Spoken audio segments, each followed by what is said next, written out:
আমাদের হয় না অনেক সময় আমরা তো না জেনেও আ অভিভাবকরা অনেক সময় মনে করি যে ঠিক আছে মন খারাপ আছে বাচ্চার, আ ভালো হয়ে যাবে।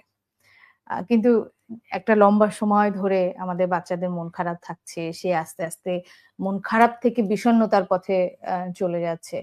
আমাদের অভিভাবকদের সচেতন হওয়ার জায়গাটা কোথায়? কিংবা আ পরিবারে নিশ্চয়ই বড় আ যিনি আছেন, তার কোথায় সচেতন হতে হবে যে আমার পরিবারের কিশোর বা কিশোরী যে আছে, ওর প্রতি আরেকটু যত্নশীল হতে হবে, ওর মনের কথা জানতে হবে, ও বিষণ্ণতা থেকে ওকে বের করে নিয়ে আসতে আচ্ছা। হবে।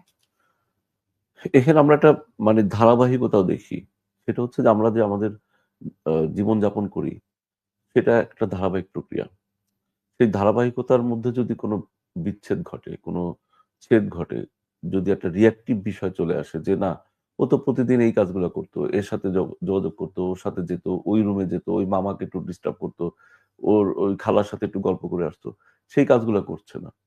ও নিজের মধ্যে থাকতেছে, নিজের মধ্যে গুটিয়ে যাচ্ছে। হুম, হুম। এটা একটা খেয়াল করার বিষয়।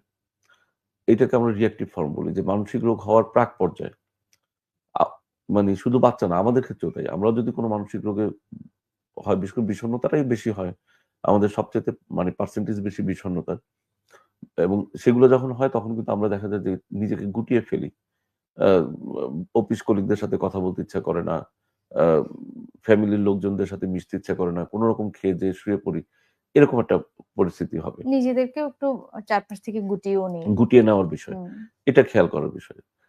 তার মানে কি আমার পারিবারিক যে ফাংশনিং টা সেটা ক্ষতিগ্রস্ত হচ্ছে। হুম, আমি বাচ্চারা তো পড়াশোনা করবে। কারণ ওরা সবাই ওদের পেশা হচ্ছে স্টুডেন্ট। হুম। তো সেটা যদি করতে না পারে, সে পড়ায় মনোযোগী হতে পারতেছে না।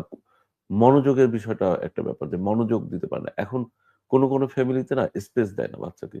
কিছুই বলতে দেয় না। মনোযোগ দিবে না এটা আবার কি? হুম, হুম। মনোযোগ আসবে না পড়ার কেন? কাজ পড়তে হবে। পড়তে বসছে আবার মনোযোগ আসবে না এটা কেমন? এটা একটা বিলাসিতার মতো একটা ব্যাপার। তখন কি করে ওই বাচ্চাটা ওই কথাটা বলতে পারে না, বলতে চায় না। হুম, নিজেকে নিজে চিনতে চায় না। সেটা কিন্তু তাকে আবার আরেকভাবে মানসিকভাবে অসুস্থ করে ফেলে। তো এইজন্য আমরা বলি যে বাচ্চার কথাটা শুনেন। হুম, কোন বাচ্চাকে যদি দেখা যায় যে ফাংশনালি এরকম ডিস্টার্ব হচ্ছে, সে তার নিয়মিত যে প্রাত্যহিক যে কাজকর্মগুলো সেগুলো করতে পারতেছে না। This is alarming. হুম। এবং তখন আমরা যেন একটু থামি। থেমে আগে বাচ্চাটাকে একটু অবজার্ভ করি ওর এবং কথাটা শুনি। ওর কথাটা শুনি। তার মানে আ অভিভাবক হোক, বাসার বড় আ যিনিই থাকুক না কেন অভিভাবকের শুনতে হবে। জায়গায় যেই থাকবে তাকেই তাকে এটা শুনতে হবে। একটু সেটা শুনতে স্কুল হবে। টিচার হলেও। হ্যাঁ? যে ক্লাসে আসছে এই ছেলের অঙ্ক পারতেছে না। ২ হুম, দিন আগেও সে পারত। কারণটা কি? ক্লাসে মনোযোগ দিচ্ছে না। আমি পড়াচ্ছি সে বাইরে তাকিয়ে আছে। তখন বেতের বাড়ি না দিয়ে যেন তাকে একটু জিজ্ঞেস করি যে, "তুমি বারবার এরকম আত্মভোলা হয়ে যাচ্ছ কেন? বা বাইরের দিকে হুম। তাকাচ্ছ কেন?"